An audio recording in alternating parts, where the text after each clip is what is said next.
शुकाचार्यांना भागवत त्या ठिकाणी शिकवलं, सांगितलं आणि व्यासजी महाराज त्या ठिकाणी समाधी लागली व्यासांची। आता नारदही त्या ठिकाणी निघून गेले महाराज, नारदजी निघून गेले। नारदांचा आणि शनकादिक संतांचा संवाद चालू होता। पहिल्या दिवशी ऐकलं, आता जे पहिल्या दिवशी आले असेल त्यालाच लिंक लागल, जे नवीन आले त्यांना उमजणार नाही, कळणार सुद्धा नाही। त्यांनी फक्त कथा ऐकायची, काय काय चाललं ते, लिंक लागत नसते भागवताची।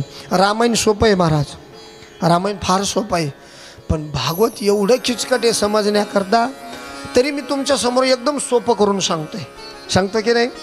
आणि तुमच्या चेहऱ्यावरचे समाधानाचे भाव मला कळतात, हां तुम्हाला समजतंय हे मला कळतं। काल महिला मला बोलल्या इथं, ते म्हटले महाराज फार समजून सांगता हो तुम्ही, सुंदर कळतं। पण ज्या वेळेला तुम्ही असं त्या ठिकाणी बोलताना त्यावेळेला मला सुद्धा समाधान वाटतं, मला बी हुरूप येतं सांगायचं। आता आल्याबरोबर एका आजीनं विचारलं मला, म्हणले महाराज अहो त्या व्यासांच्या वडिलांचं नाव काय होतं? कोणत्या तरी आजीने विचारलं मला, कोणी विचारलं? त्या आजीने। असे प्रश्न विचारले पाहिजे कथा ऐकल्यानंतर। त्यांनी मला विचारलं, म्हणे महाराज व्यासांच्या वडिलांचं नाव काय होतं? तर व्यासांच्या वडिलांचं नाव पराशर ऋषी होतं, काल आपण ऐकलं। हा तुम्ही ऐकतात, तुम्हाला सांगू का इथं गर्दी नाही, मी 5-5 हजार लोकांच्या समोर कथा सांगतो महाराज। किती हजार? 5-5 हजार लोकांच्या समोर कथा सांगतो। इथं मनमडकर मंडळी बसलेले आहेत, हा मोठमोठ्या कथा 5-5 हजार। पण इथं तुम्ही जे बसलेत ना महाराज, गर्दी कमी आहेत पण ऐकणारे सगळे दर्दी आहेत, हा महत्त्वाचा विचार आहे। गर्दी जरी कमी असली ना, अरे तुम्हाला खरं सांगू का, 5-5 हजार लोकांच्या समोर कथा सांगणं हा काय माझा मोठेपणा नाही सांगत, मी मोठेपणा सांगण्याकरता इथं बसलो नाही। पण ऐकणारे व्यक्ती जर चांगले असले ना महाराज तर आनंद मिळतो। आता बघा तुम्ही, हे भागवत शुकाचार्यांनी एकट्या परीक्षिती करता सांगितलं का नाही? किती जण होते ऐकायला? अरे बोला ना, एकटा। त्या मानाने तुम्ही खूप आहेत माझ्यासमोर, हा समाधान आहे। तुम्ही ऐकता, हे चांगलं ऐकताय याचं मला समाधान आहे, फार गोड ऐकता महाराज। आणि अशीच कथा अजून पुढचे 5-6 दिवस राहिलेत ना आपली, अशीच कथा ऐका। आणि त्याच कारणास्तव या व्यासपीठावर बसलोय महाराज। नुसती कथा सांगण्यापेक्षा या कथेतून तुमच्या एकाच्या जरी अंतःकरणामध्ये माझ्या कणयाविषयी प्रेम उतरलं ना महाराज, तरी आपली ही कथा पावन झाली, तर ही कथा तिथपर्यंत पोहोचली। एकाच्या अंतःकरणात प्रेम उतरलं ना माझ्या देवाविषयी, बस याच्यापेक्षा जास्त काही नको आहे महाराज। कन्हैया, गोड असणारा कन्हैया। नारदांनी कथा ऐकली, नारदजी निघून गेले आणि नारदजी त्या ठिकाणी निघून गेल्यानंतर व्यास ध्यान करायला, व्यासांनी ध्यान करायला सुरुवात केली आणि ध्यान करत असताना त्यांची समाधी लागली, व्यासांची समाधी लागली। आणि समाधी लागल्याबरोबर व्यासांच्या डोळ्यासमोर समाधीमध्येच एक भागवतातला प्रसंग डोळ्यासमोर आला। आता भागवत जर म्हणलं ना तर भागवत ही समाधी भाषा आहे। काय? भागवत ही समाधी भाषा आहे। व्यास त्या ठिकाणी शौनक ऋषीला व्यास सांगू लागले, समाधी लागली म्हटले माझी, आणि खरोखर समाधी लागली। आणि समाधी लागल्यानंतर त्यांच्या डोळ्यासमोर एक प्रसंग आला, तो प्रसंग या ठिकाणी वर्णन करून सांगतात, ऐका। महाभारतातील प्रसंग आहे। कौरव आणि पांडवांचं युद्ध त्या ठिकाणी सुरू आहे, कौरव आणि पांडवांचं युद्ध सुरू आहे। या युद्धामध्ये एक विलक्षण घटना घडत होती, ती अशी, 100 कौरव होते आणि पांडव किती होते? तुम्ही ऐकतात ना, किती होते? 5। कौरव किती होते? 100। डोळ्यासमोर महाराज प्रसंग उभा राहिला। कौरव आणि पांडवांचं युद्ध त्या ठिकाणी चालू होतं आणि त्यात विलक्षण घटना अशी घडली, अरे 100 में से 1 भी न बचा और 5 में से 1 भी न मरा। ऐकताय तुम्ही? 100 में से 1 भी न मरा, 100 में से 1 भी न बचा और 5 में से 1 भी न मरा। 100तला एकही वाचला नाही आणि 5तला एकही मेला नाही। अशा पद्धतीने महाराज हे युद्ध त्या ठिकाणी चालू होतं। भीष्माचार्य शरपंजरी पडले होते। भीष्माचार्यांच्या अंगामध्ये बाण होते, भीष्माचार्य शरपंजरी पडले होते, कौरव त्या ठिकाणी मारले गेले होते, दुर्योधनाच्याही मांडीवर महाराज त्या ठिकाणी भीमानं गदा टाकली होती आणि भीमही त्या ठिकाणी जमिनीवरती लोळत होता, भीमही जमिनीवरती पहुडलेला होता, व्याकुळ झालेला होता महाराज, कारण मांडीवर गदा बसली, त्याच्या कमरेवर त्याला उठताच येत नव्हतं महाराज, जमिनीवरतीच व्याकुळ होऊन पडला। त्याच वेळेला द्रोणाचार्याचा मुलगा अश्वत्थामा, तसं तर कौरवांचं सेनापती पद हे भीष्माचार्यांकडे होतं। कुणाकडे होतं तुम्ही ऐकतायत ना? हा, भीष्माचार्याकडे होतं।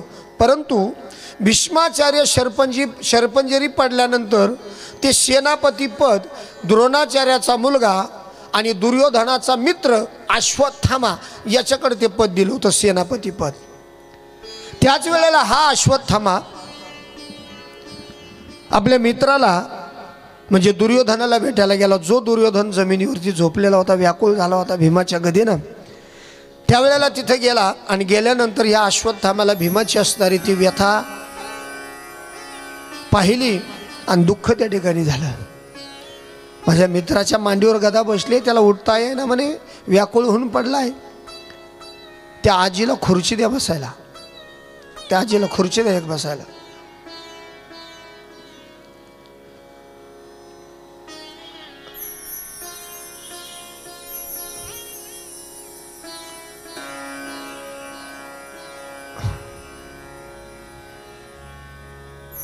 बघा, एवढं वय झालंय तरी कथा ऐकावी वाटती।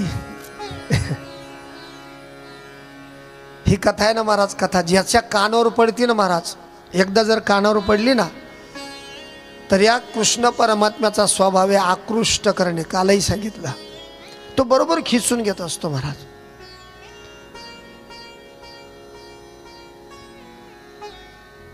हा अश्वत्थामा दुर्योधनाजवळ गेला आणि दुर्योधनाच्या जवळ गेल्यानंतर त्यानं पाहिलं माझ्या मित्राची अवस्था त्या ठिकाणी होते, त्याला वाईट वाटलं आणि वाईट वाटल्यानंतर तो असणारा अश्वत्थामा त्या ठिकाणी बोलू लागला, दुर्योधना, हे दुर्योधना, काय काळजी करू नकोस म्हटले, ज्या असणाऱ्या पांडवांनी तुझी ही अवस्था केली आहे ना, माझ्याकडे लक्ष द्या, ज्या पांडवांनी तुझी अवस्था केली ना म्हटले, त्या पांडवांना संपवतो म्हटले, एक सुद्धा ठेवत नाही। हा अश्वत्थामा बोलू लागला, एक सुद्धा पांडव ठेवत नाही म्हटलं। आणि असं म्हणून महाराज हातामध्ये खड्ग घेतलं आणि पांडवांना मारण्याकरता निघाला अश्वत्थामा। अश्वत्थामा पांडवांना मारण्याकरता निघाला। त्याच वेळेला माझ्याकडे लक्ष द्या, इकडे लक्ष द्या, लिंक तुटून नका देऊ अजिबात, फार गोड कथा आहे।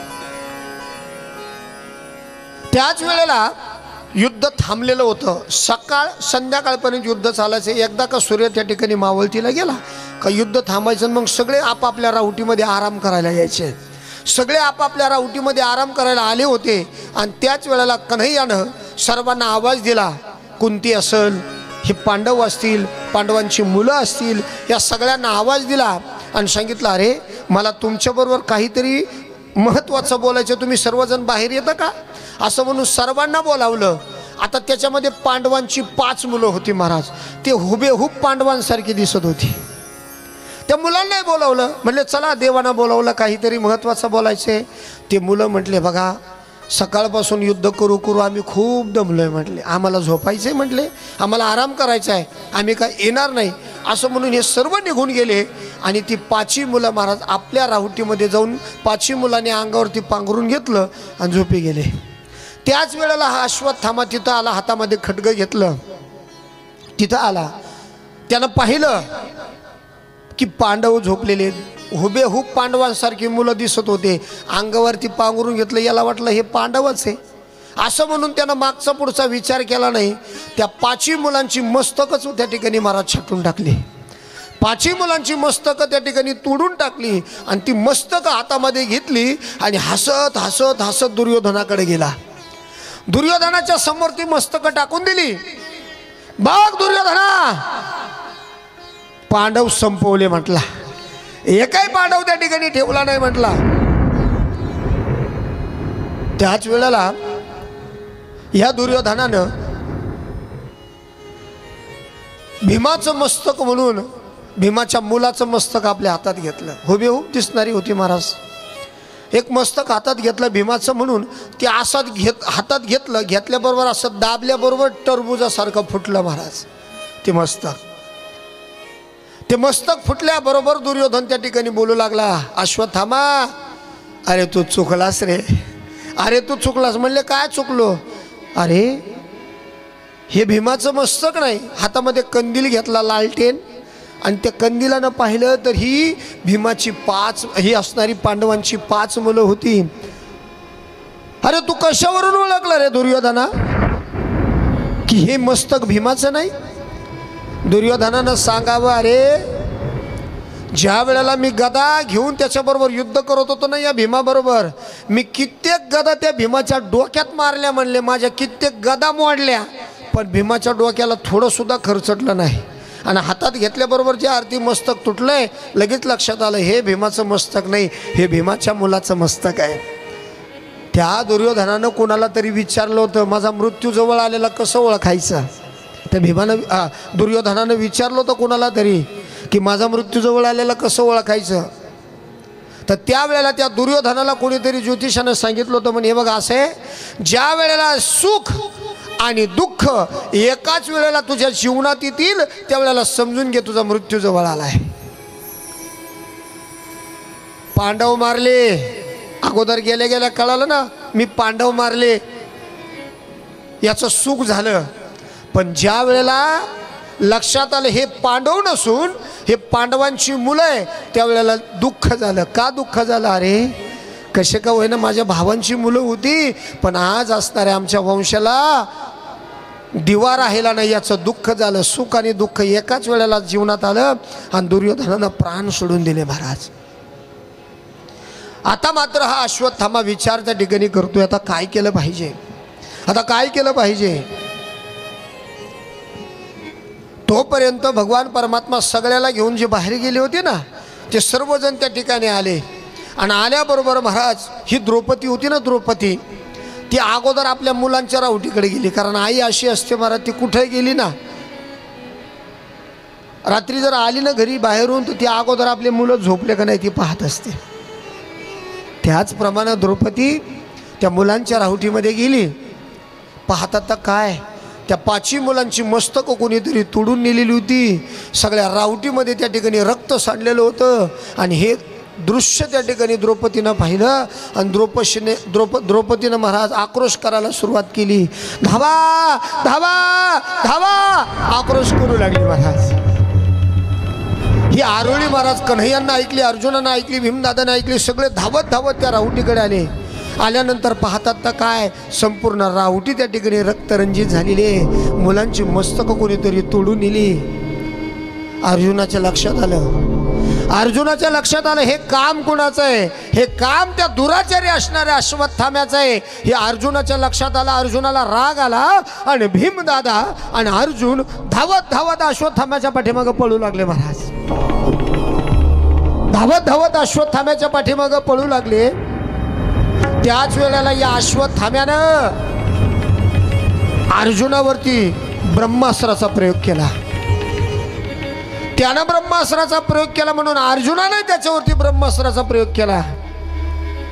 आता दोन्ही ब्रह्मास्त्र समोर येणार, दोन्हींची जर टक्कर झाली तर कदाचित ही सृष्टी या सृष्टीचा नायनाट होऊ शकतो. हे भगवंताच्या लक्षात आलं आणि भगवंतानं अर्जुनाला सांगितलं, अर्जुना अरे या 2 ब्रह्मास्त्राची जर टक्कर झाली तर सृष्टी संपेल. मग हे असणारा ब्रह्मास्त्र पुन्हा माघारी घे, याचं आचमन करून घे. कारण अश्वत्थाम्याला ब्रह्मास्त्र सोडता येत होतं पण पुन्हा माघारी घेता येत नव्हतं. म्हणून दोन्ही ब्रह्मास्त्र अर्जुनानं माघारी घेतले आचमन करून. दोन्ही ब्रह्मास्त्र मागे घेतले आणि मग मात्र भीमदादानं या अश्वत्थाम्याला पकडलं महाराज. अश्वत्थामाला पकडल्याबरोबर हे बड त्या ठिकाणी बदाडायला सुरुवात केली. असं मारलं त्याला आणि ओढत ओढत ओढत ओढत ओढत महाराज द्रौपदीच्या समोर आणला. द्रौपदीच्या समोर आणलं आणि सांगितलं, द्रौपदी हा तुझा दुश्मन आहे, यानं तुझी 5 मुलं मारली. सांग म्हणलं याला काय करू, सांग म्हणलं याचं काय करू. याचं काय करू म्हटल्याबरोबर द्रौपदीनं व्याकुळ झालेली द्रौपदी त्या द्रौपदीनं अर्जुनाकडे पाहावं आणि सांगावं, अहो अहो याला सोडून द्या हो. बघा जिची मुलं मारली तीच द्रौपदी म्हणते याला सोडून द्या. का सोडून द्या म्हणत होती माहिती आहे? कारण हा अश्वत्थामा द्रोणाचार्याचा मुलगा होता आणि द्रोणाचार्य या पांडवांचे गुरु होते. द्रोणाचार्य या पांडवांचे गुरु होते आणि त्यातले त्यात याच्या आईचं नाव होतं कृपाचार्याची बहीण. द्रौपदी विचार करू लागली, अरे माझे मुलं मारली गेलेली आहेत आणि मुलं गेल्यानंतर काय त्रास होतो हे फक्त माझ्या एकट्या आईलाच माहिती आहे. मग अरे हा सुद्धा कोणाचा तरी मुलगा आहे, याला जर मारलं तर याच्या आईला त्या ठिकाणी काय वाटेल, म्हणून याला सोडून द्या, याला सोडून द्या असं त्या ठिकाणी द्रौपदी बोलत होती. भीमदादानं पकडलेलं होतं आणि अर्जुनानं देवाला विचारलं, देवा सांग म्हणले याचं काय करू, सांग म्हणले याचं काय करू. त्यावेळेला देवानं सांगितले, बघा असं आहे म्हणले, ब्राह्मणाला जिवंत मारू नये. ब्राह्मण होता अश्वत्थामा. काय उत्तर दिलं देवानं? अरे ब्राह्मणाला जिवंत मारू नये आणि आतताईला जिवंत सोडू नये. हा ब्राह्मणही होता आणि आतताई पण होता. अर्जुन म्हणला, वा देवा काय सांगितलं रे म्हणले, तू काय सुंदर उत्तर दिलं म्हणले. ब्राह्मणाला जिवंत मारू नये आणि आतताईला जिवंत सोडू नये. अरे हा ब्राह्मणही आहे ना आतताई, आता काय करू सांग म्हणले. भगवंतानं सांगितले, एक काम करा म्हणले, याला मारू नका, मग याची विटंबना करा. काय करा? विटंबना करा. कारण ब्राह्मणाची जर विटंबना केली ना त्याला मरणासंग दुःख होत असतं. ब्राह्मणाची जर विटंबना केली ना तर त्याला मरणासंग दुःख होत असतं. ह्यो अश्वत्थाम्या जन्माला आला ना, जन्माला आल्यापासूनच त्याच्या कपाळावर एक मणी होता. त्याच्या कपाळावर एक मणी होता. देवानं सांगितलं, एक काम करा म्हणले, याची विटंबना करा. यानं 5 मुलं मारली ना, याला 5 शेंड्या काढा म्हणले. अर्जुनानं त्याला 5 शेंड्या काढल्या आणि त्याच्या कपाळावर जो मणी होता ना तो मणीच काढून घेतला. जन्मता मणी होता, तो मणीच काढून घेतला आणि ते मणी याला हाकलून दिला ना, हाकलून. असे 7 चिरंजीव सांगितले. 7 किती? 7 चिरंजीव. अश्वत्थामा बलिर्व्यासो. अश्वत्थामा 7 चिरंजीव आहेत. त्याच्यामध्ये अश्वत्थाम्याचा पहिला नंबर आहे. चिरंजीव म्हणजे जिवंत. आजही अश्वत्थामा जिवंत आहे. आजही अश्वत्थामा जिवंत आहे. आपण वृंदावन, दिल्ली, मथुरेला जातो ना, त्यावेळेला रस्त्यामध्ये चंबलकी घाटी लागते. चंबलकी घाटी आजही महाराज त्या चंबलकी घाटीमध्ये फिरतोय आणि रेल्वेत घुसतो. रेल्वेत त्याच्या कपाळावरती जखम आजही तशीच आहे.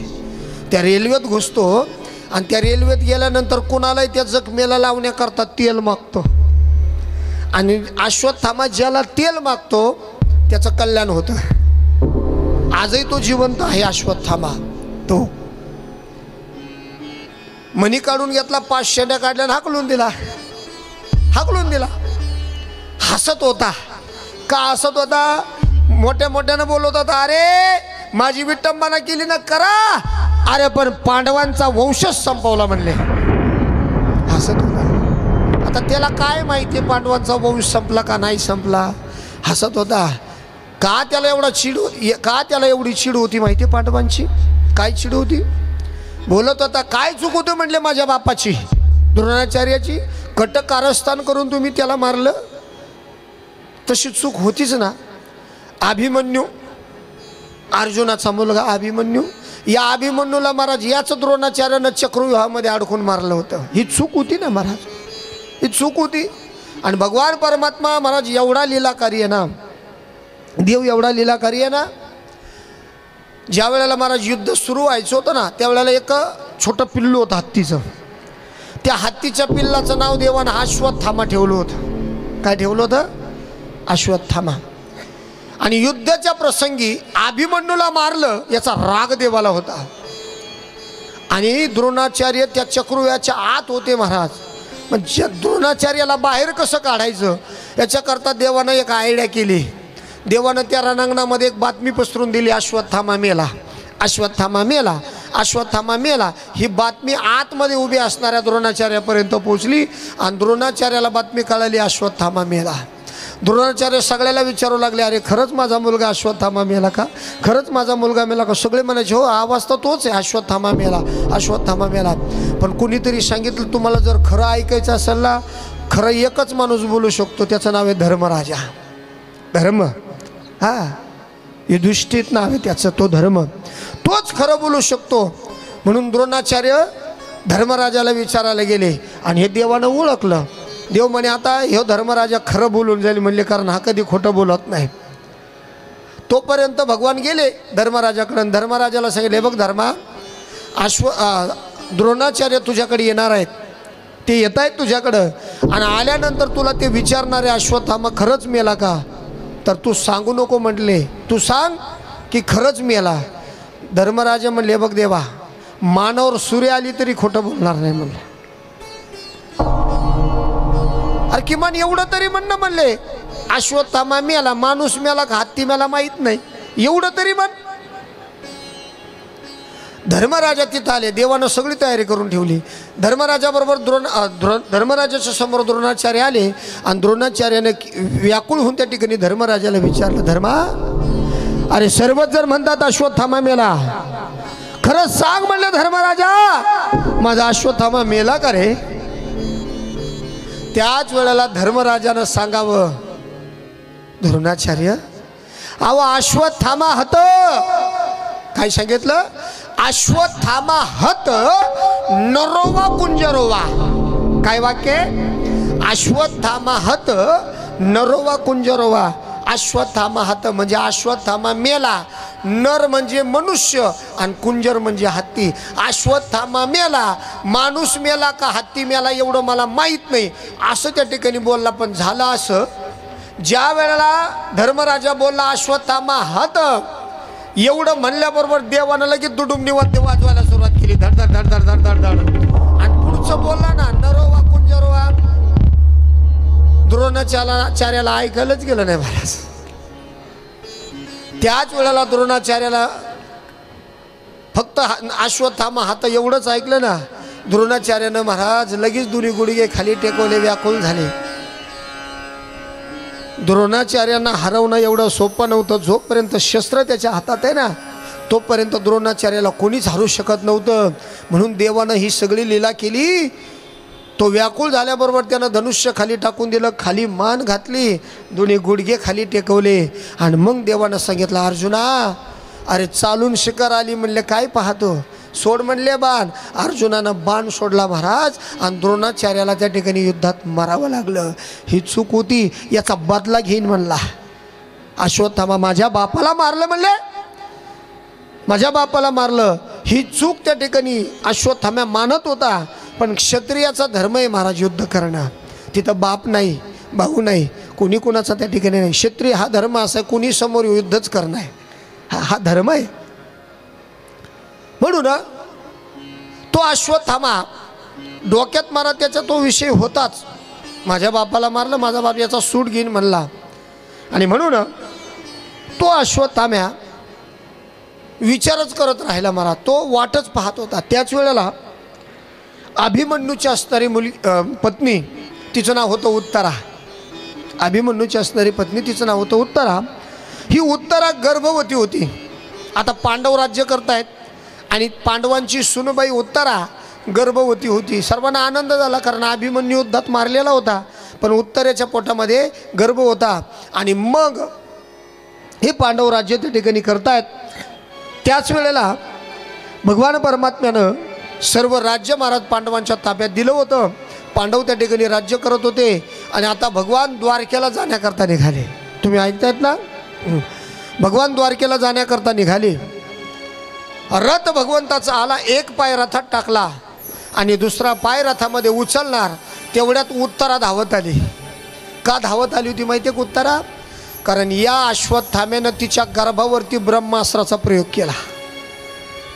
तिच्या गर्भावरती ब्रह्मास्त्राचा प्रयोग केला म्हणून तिच्या अंगाची लाही लाही त्या ठिकाणी ती 10 होत होता आणि त्याच वेळेला 10 होत होता म्हणून ती उत्तरा भगवंताला म्हणत होती देवा थांब देवा थांब. अरे माझ्या शरीराची त्या ठिकाणी लाही लाही होते रे देवा, माझ्या शरीराचा 10 होतो. काया लागला बनवा जळी माझी काया लागला बनवा जळे माझी काया लागला बनवा जळे माझी काया लागला बनवा धावरे केशवा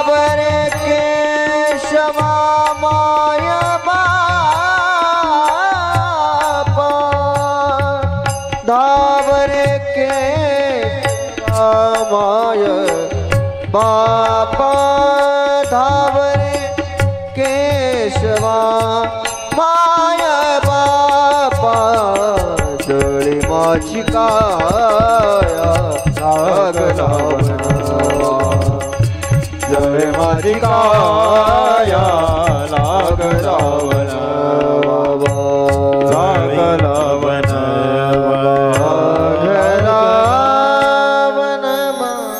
जळे माझी काया लागला वनवा देवा धावरे शरीराचा 10 त्या ठिकाणी होतोय. भगवान रथामध्ये बसत होते, पुन्हा भगवंतानं पाय खाली घेतला, विचार करू लागले अरे हे कशामुळे झालं. देवानं ओळखलं या अश्वत्थाम्यानेच्या गर्भावरती ब्रह्मास्त्राचा प्रयोग केला आहे. त्याच वेळेला भगवान तिच्या समोर गेले, म्हणले ए बघ उत्तरा तुझ्या शरीराचा 10 शांत होईल पण मला जे पाहिजे ते देशील. म्हटले मला जे पाहिजे ते देशील. उत्तरेनं सांगावं देवा तुला काय मागायचं ते माग पण माझ्या शरीराचा 10 शांत कर. भगवंतानं सांगितलं उत्तरे मला तुझं मातृत्व देशील, मला तुझं मातृत्व देशील, माझी आई होशील. असं म्हटल्यानंतर देवानं सूक्ष्म रूप धारण केलं आणि तिच्या कानावाटं तिच्या गर्भात प्रवेश केला.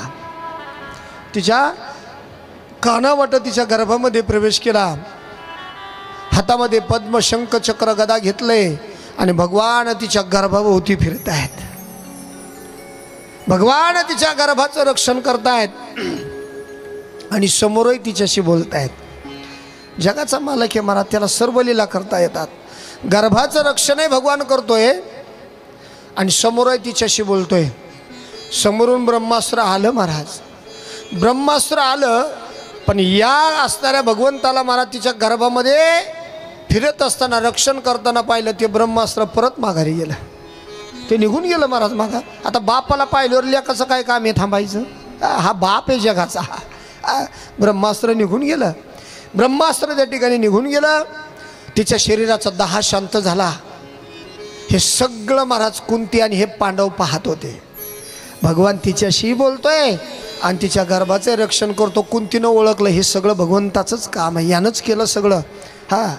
तिनं ओळखलं हिच्या शरीराचा 10 याच परमात्म्यानं शांत केला. ब्रह्मास्त्र याच्यामुळंच मागे गेलं. तिनं ओळखलं आणि तिनं भगवंताच्या समोर हात जोडले. देवा तू जगाचा मालक आहेस, तू भगवान आहेस असं म्हटल्याबरोबर महाराज देवानं सांगावं अगं आत्या मी कसला आलोय ग भगवान, मी भगवान नाही, मी तुझा भाचा आहे. म्हणले तू माझी आत्या आहेस. शूरसेनाची मुलगी आहे ना महाराजी, तू माझी आत्या आहेस. मी तुझा भाचा आहे. नाही म्हटले तू भगवान आहे. भगवंताना धर्मराजाला म्हणा, अरे बघा ना रे तुमची आई मला भगवान म्हणते. धर्मराजानं सुद्धा तेच बोलावं, अरे तू खरोखर भगवान आहेस म्हणले, तू भगवान आहे. भगवान म्हणले ठीक आहे. मला तुम्ही भगवान म्हणताना, भगवान म्हणता की नाही, भगवान या शब्दाचा अर्थ काय ऐका. भगवान 4 शब्द आहेत की नाही, दोन्हीचा मध्ये विग्रह करायचा, भग आणि वाण. भग म्हणजे गुण, भग म्हणजे गुण. जो गुणांनी युक्त आहे त्याचं नाव भगवान आहे. जो गुणांनी युक्त आहे. आता आपल्याकडे एक भगवान आहे, त्याचे काय काय गुण आहे तुम्हाला सगळ्याला माहिती आहे. भगवान गुणांनी जो युक्त आहे त्याचं नाव भगवान आहे. ते म्हणले अरे तुम्ही जर मला भगवान म्हणताय ना, म्हटले तुम्ही मला जर भगवान म्हणताय ना, मग भगवंताचं काम काय आहे. भगवंताचं म्हणले काय, भक्ताची मनोरथ पूर्ण करणं. मग आता तुम्ही मला काहीतरी मागा. तुम्ही मला देव म्हणताय ना, तुम्ही मला भगवान म्हणताय ना, मग तुम्ही मला काहीतरी मागा. आता असं म्हणल्यानंतर मग सगळंच म्हणायला लागले, देवा अरे आता कसं काय, तुला काय मागायचं. अरे हे जे राज्य उपभोगतो हे राज्यच तू तुझ्यामुळं मिळालं आहे. तू जर रथाचा सारथी झाला नसता तर आम्ही कसला विजय मिळवला असता देवा. मग हे सगळं तूच दिलंय, आता काय अपेक्षित नाही. हे बघा म्हणलं. मग मी निघालो लगेच. म्हणले तुम्ही मला भगवान म्हणता ना, म्हणले काहीतरी मागा. गेले धर्मराजाकडं. हे धर्मा मागणारे म्हणले काहीतरी, धर्मा काहीतरी माग असं म्हणल्याबरोबर धर्मराजानं हात जोडले आणि धर्मराजा बोलू लागले, हे बघ देवा, मी पण केलाय आयुष्यभर खरं बोलन, आयुष्यभर सत्य बोलन. का, हे माझ्या धर्मात आहे, हे माझ्या धर्मात आहे, आयुष्यभर सत्य बोलन. म्हणून देवा माझी असणारी ही सत्यवाचा मरेपर्यंत कळाला जाऊ दे. धर्म न दुसरा सत्य समाना, अगम निगम पुराण बखाना. आगम निगम पुराण बखाना.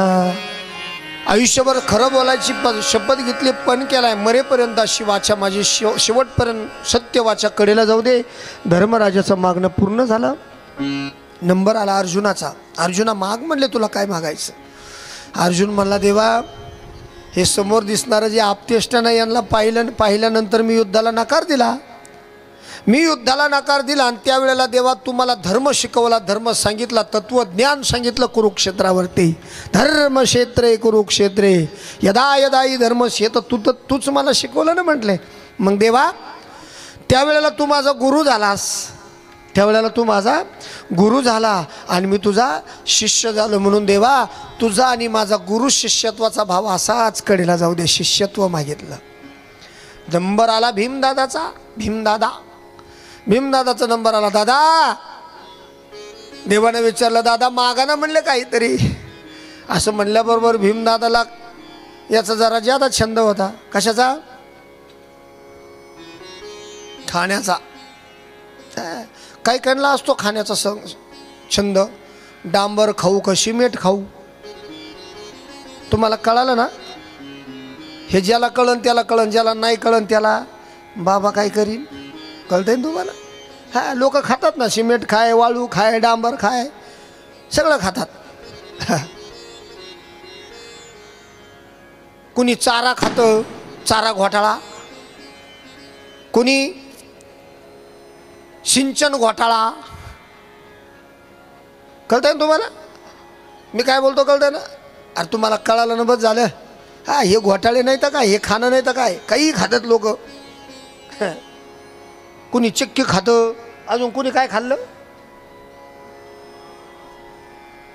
हा हा त्या ग्रामपंचायतीच्या ग्रामसेवकांनी टॉयलेट खाल्ली. कळतंय ना तुम्हाला. बस कळालं तुम्हाला. हा ते वर बसलेत ना, त्यांना एवढेच काम आहे, हे खाय ते खाय, फलाना खाय, विस्ताना खाय. चला आता कुठपर्यंत आलं आपलं. भीमदादा. या भीमदादाला खाण्याचा जरा जास्त छंद होता. देवाने विचारलं, दादा मागा म्हणले काय मागायचं. ह्या भीमदादानं इतका खाण्याचा छंद होता ना भीमाला, इतका आठवलं म्हणून बोलतोय. खायला जर बसला ना महाराज गाड्याच्या गाड्या अन्न खात होता, गाड्याच्या गाड्या अन्न खात होता. एवढे आचारी पळून लावले ना त्यानं, स्वयंपाक करता करता थकायचे बिचारे, पळून गेले किती काय आचारी. पण त्याच्यात एक वैशिष्ट्य होतं, भीमदादा जेवायला बसल्यानंतर एक घास स्वतःच्या हाताने भरवायचा, आपण कोणी भरवायचा, आणि तो घास भरवत असताना त्या भीमाला म्हणायचं, भीमा अरे हा कुंतीचा घास आहे बरं, कुंतीचा घास आहे म्हणल्याबरोबर तेवढ्या घासात पोट भरत होतं. आता ज्याला माहिती नाही ते कंटाळायचं ना महाराज खाऊ घालू घालू. भीमदादाला खाण्याचा जरा जास्त छंद होता. मग भीमाला विचारलं, मागा म्हणले तुम्हाला काय पाहिजे. भीमाने देवाकडे मागितलं, देवा अरे खाता पिता तुझं स्मरण होऊ दे. काय मागितलं?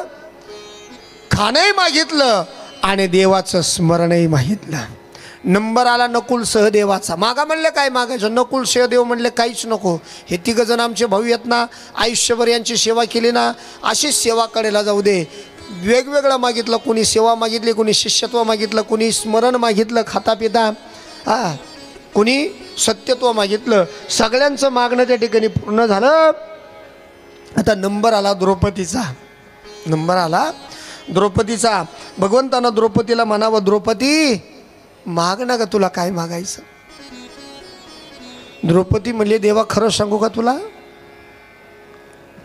ज्या वेळेला त्या दुःशासनानं माझं वस्त्रहरण करण्याचा प्रयत्न केला, त्या ठिकाणी कृपाचार्य, द्रोणाचार्य, भीष्माचार्य, माझे हत्तीसारखे 5 पती उपस्थित होते. दुःशासन माझं वस्त्रहरण करत होता, त्यावेळेला देवा मी सगळ्यांना आरोळी दिली.